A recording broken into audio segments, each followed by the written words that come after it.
Hello everyone, welcome to study with Chitralekha. Dear friends, ये class है आपकी यूपी स्पेशल की और यूपी स्पेशल की ये चौथी क्लास होने जा रही है। इससे पहले की 3 क्लासेस हम लोग कर चुके हैं। अगर अभी तक आप लोगों ने वो देखी नहीं है तो उनका लिंक आपको डिस्क्रिप्शन बॉक्स में मिल जाएगा, आप लोग देख सकते हैं जा करके। देखिए, ये जो यूपी स्पेशल की क्लास है इसको मैं टॉपिक वाइज बिल्कुल डिस्क्रिप्टिव वे में बना रही हूँ। अगर मैं चाहती तो एक क्लास में ही सब कुछ ख़त्म कर सकती थी, ठीक है, क्योंकि जो भी क्वेश्चंस हैं वो सारे कंटेंट में से आपको प्रोवाइड जो कराऊंगी उसमें से ही कहीं ना कहीं से बनेंगे। तो डिस्क्रिप्टिव वे में अगर क्लास होगी तो ये है कि आपको कोई क्वेश्चन छूटने वाला नहीं है। अगर आप लोग टॉपिक को सही से अच्छे तरीके से कवर करके जाते हो तो हम अपनी इस क्लास को शुरू करते हैं। और अगर क्लास पसंद आएगी तो वीडियो को लाइक करिएगा, शेयर करिएगा और चैनल पर पहली बार आए हैं तो चैनल को सब्सक्राइब कर लीजिएगा। चलिए अपनी क्लास को हम शुरू करते हैं और देखते हैं आज का पहला पॉइंट। आज हम लोग उत्तर प्रदेश की जलवायु कवर करेंगे। पहले जलवायु से जुड़ी हुई थ्योरीज को कंप्लीट करेंगे, फिर उसके बाद क्वेश्चन करेंगे। प्रैक्टिस सेट हम हर क्लास में कर रहे हैं और प्रैक्टिस सेट जो है क्वेश्चंस को मजबूत करने के लिए, क्वेश्चन को अच्छे तरीके से करने के लिए, समझने के लिए बहुत ज़रूरी है। तो पहले देखते हैं थ्योरी को। उत्तर प्रदेश की जलवायु कैसी है? तो देखिए, उत्तर प्रदेश जो है समशीतोष्ण कटिबंध में आता है, तो इसलिए समशीतोष्ण उष्ण कटिबंधीय जलवायु है हमारे उत्तर प्रदेश की, ठीक है, याद रखेंगे, समशीतोष्ण उष्ण कटिबंधीय। ग्रीष्म काल में उत्तर प्रदेश में बहने वाली शुष्क पछुआ पवनों को क्या कहा जाता है? तो ग्रीष्म काल में मई जून के महीने में जो पछुआ पवन चलती है, जिसे आप लोगों ने सुना होगा पछेउआ भी बोलते हैं, ठीक है, पछेउआ बोलते हैं इसको, हमारे भाषा लोकल लैंग्वेज में कहते हैं, तो इसको लू कहा जाता है, ठीक। और लू को ही अगर हम देखें तो लू को ही पश्चिम बंगाल के इलाके में इसको काल बैसाखी भी कहा जाता है। कभी क्वेश्चन आपके सामने आए तो जो ग्रीष्म काल में पछुआ पवन होती है उसको उधर काल बैसाखी कहते हैं, ठीक है। चलिए अगला पॉइंट देखेंगे। उत्तर प्रदेश में बंगाल की खाड़ी में मानसून का प्रवेश किस दिशा से होता है? तो उत्तर प्रदेश में बंगाल की खाड़ी के मानसून का प्रवेश जो है पूर्व और दक्षिण से होता है। देखिए ऐसे होता है, ये जो भारत का प्रायद्वीपीय एरिया है, प्रायद्वीपीय भाग है, वो कुछ इस तरीके से है। तो ये हो जाती है आपकी बे ऑफ बंगाल, ठीक है, ये बंगाल की खाड़ी का इलाका है पूरा सारा। तो जो मानसूनी पवनें हैं वो यहाँ से उठती हुई, ठीक है, ये इलाका, ये हो गया आपका दक्षिण, और जो ये वाली डायरेक्शन हो रही है यहाँ से, ये दक्षिण पूर्व से इस दिशा से प्रवेश करती हैं, ठीक है। तो इसको याद रखेंगे, कौन सी दिशा से प्रवेश करती हैं? तो ये हो जाएगा दक्षिण पूर्व से प्रवेश करती हैं मानसूनी पवनें। राज्य में सबसे अधिक वर्षा किस भाग में होती है? तो पूर्वी तराई मैदान में सबसे ज़्यादा वर्षा होती है, तराई क्षेत्र में, याद रखेंगे इसको, कहाँ पर होती है? पूर्वी मैदान के तराई क्षेत्र में। राज्य में शीतकाल और ग्रीष्मकाल में कैसी वर्षा होती है? तो देखिए चक्रवाती और संवहनीय वर्षा होती है, ठीक है। संवहन से वर्षाएं कैसे होती है वर्षा? देखिए जो गर्म हवा होती है वो ऊपर की तरफ जाती है और ठंडी हवा उसका स्थान लेने के लिए नीचे आती जाती है। जैसे मान लीजिए ये गर्म हवा है तो ये हवा भरी हुई है, ये हवा है वायुमंडल में इस तरीके से, तो ये गर्म होकर ऊपर की तरफ उठ जाती है और इस हवा का स्थान लेने के लिए, जब ये जगह खाली हो जाएगी तो इसका स्थान लेने के लिए ऊपर से नीचे वायु आ जाती है ठंडी। तो इस प्रकार से क्या होता है, संवहनीय धाराएं उत्पन्न होती हैं, संवहनीय धाराएं उत्पन्न होती हैं और इससे ही वर्षा होती है, ठीक है। तो शीतकाल और ग्रीष्मकाल में कैसी वर्षा होगी? चक्रवाती और संवहनीय वर्षा। उत्तर प्रदेश में सबसे अधिक औसत तापमान पाया जाता है, तो बुंदेलखंड के क्षेत्र में सर्वाधिक औसत तापमान पाया जाता है। उत्तर प्रदेश के किस राज्य में सबसे ज़्यादा वर्षा होती है? तो देखिए गोरखपुर में सबसे ज़्यादा वर्षा होती है। अगर क्वेश्चन बने कि सबसे कम वर्षा कहाँ पर होती है तो मथुरा में होगी, ठीक है। अगला पॉइंट देखते हैं। वर्षा भूभाग मिट्टी और मिट्टी की विशेषताओं के आधार पर उत्तर प्रदेश में कुल कितने कृषि जलवायु प्रदेश की पहचान की गई है? तो 9 कृषि जलवायु प्रदेशों की पहचान की गई है। और ये इंपॉर्टेंट है, इस पॉइंट पे इंपॉर्टेंट टिक कर लेना, ये क्वेश्चन कई बार एग्जाम्स में बना है कि उत्तर प्रदेश को कितने सस्य जलवायु प्रदेशों में बांटा गया है या फिर कितने कृषि जलवायु क्षेत्रों में बांटा गया है। तो ऑप्शन आपका करेक्ट हो जाएगा, 9 जलवायु प्रदेशों में बांटा गया है उत्तर प्रदेश को।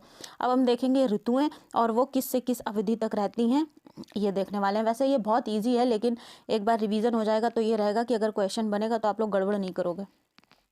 तो शीतकालीन जो ऋतु होती है वो अक्टूबर से फरवरी तक चलती है, ठीक है। उसके बाद ग्रीष्मकाल आ जाता है तो वो मिड मार्च से शुरू होकर के मिड जून तक चलती है। और वर्षा ऋतु जून के अंतिम सप्ताह से अक्टूबर तक चलती है। जब केरल पर मानसून टकराता है तो वहीं से जो है वर्षा ऋतु शुरू हो जाती है और अक्टूबर तक चलती है हमारी वर्षा ऋतु, ठीक है। अब देखिए ये जो पॉइंट है अभी मैंने ऊपर बताया था, राज्य में सबसे कम वर्षा कहाँ पर होती है, तो मथुरा में होती है, ठीक है।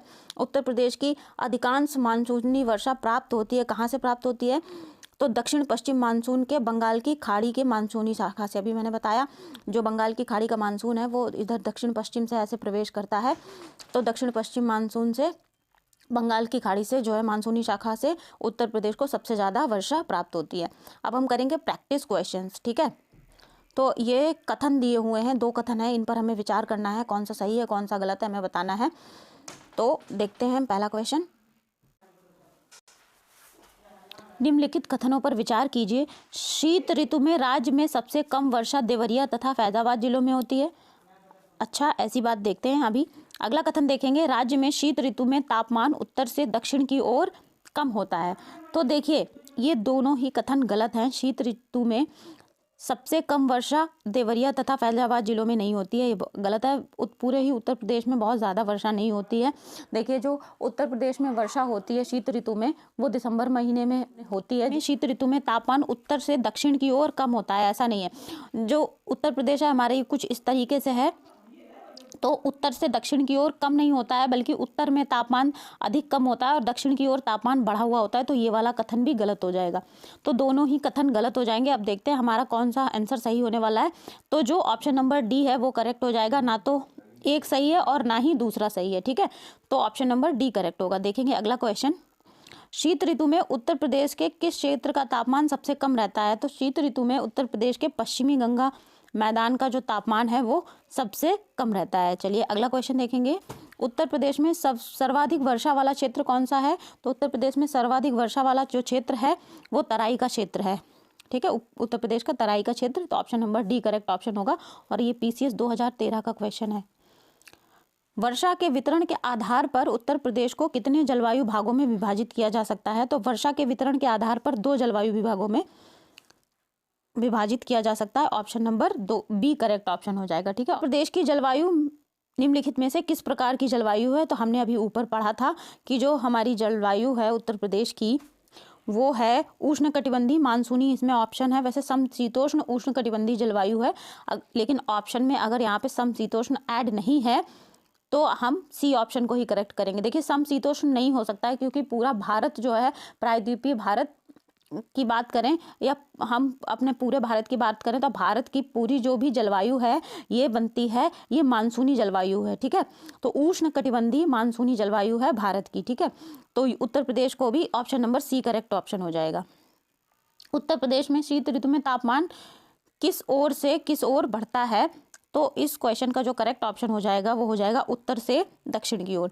तो देखो ऊपर की तरफ उत्तर प्रदेश में उत्तर की तरफ अगर मान लीजिए ये जो हमारा, इसको फिर से ड्रॉ करती हूँ मैं, ये कुछ इस तरीके से भारत का ऊपरी हिस्सा हो जाता है, ठीक है, ये ऐसे, ठीक। तो यहाँ पे उत्तर प्रदेश पड़ता है ना। अब ऊपर के इलाका जो है उत्तरी भाग जो है, देखिए यहाँ पर हिमाचल एक जगह हिमाचल से टच करता है, उत्तराखंड से टच करता है, तो उत्तरी भाग में तापमान कम रहता है। जैसे जैसे हम दक्षिण की तरफ आते जाते हैं, नीचे की तरफ आते जाएंगे, उससे तापमान उत्तर से दक्षिण की ओर बढ़ता जाएगा। तो option number B correct option हो जाएगा, ठीक है।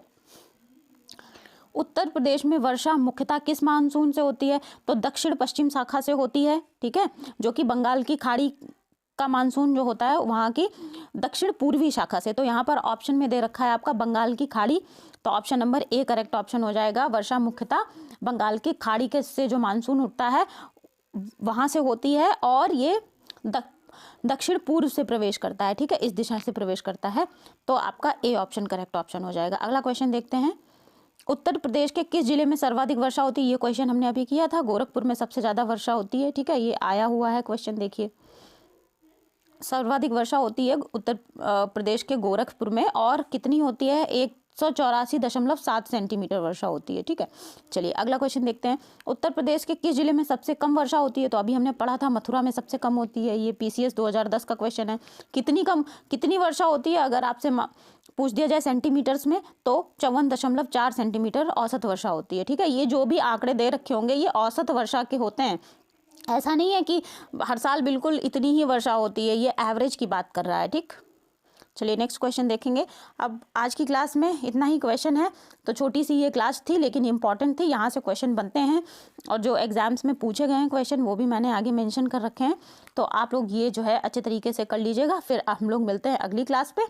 इसके आगे का सेक्शन लेकर के अगली क्लास में हम लोग पढ़ेंगे उत्तर प्रदेश के जनसंख्या और जनघनत्व से पढ़ने वाले हैं। हम पढ़ेंगे सेंसस के बारे में, कितनी जनसंख्या कहाँ पर है और सारी चीज़ें उसमें कवर करेंगे। तो आप लोगों ने अगर इसके पहले की क्लास नहीं देखी है तो उन क्लासों को भी देख लीजिएगा, उसका लिंक डिस्क्रिप्शन बॉक्स में आप लोगों को मिल जाएगा। वीडियो पसंद आएगा तो लाइक और शेयर करिएगा, चैनल को सब्सक्राइब कर लीजिए। मिलते हैं अगली क्लास में। Thank you everyone.